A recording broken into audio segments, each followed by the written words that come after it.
अरे मेरे बड़े भाई आने, तू जा जा जा। हाँ। अरे ये किसके साथ है? अरे भाई डांटेंगे।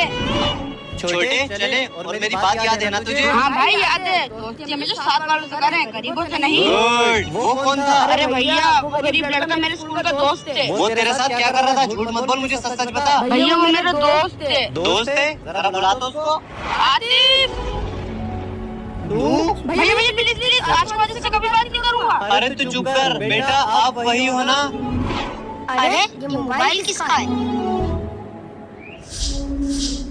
अरे साहब, ये आपका फोन वहाँ रह गया था। अरे हाँ, ये तो मेरा ही फोन है। छोटे आपका बहुत बहुत शुक्रिया, आप तो बहुत ईमानदार हो। ये लो कुछ पैसे। नहीं नहीं साहब, मुझे पैसे नहीं चाहिए। आप पैसे देखिए, मेरी ईमानदारी खरीदना चाहते हो। अंकल अंकल आप नाराज मत होइए। बेटा बात वो नहीं है, पहले मैं गरीबों को बहुत गलत समझता था, लेकिन तूने मेरी सोच बदल दी। तू पैसे से गरीब जरूर है, लेकिन दिल से बहुत अमीर है। भैया दोस्त किसका है?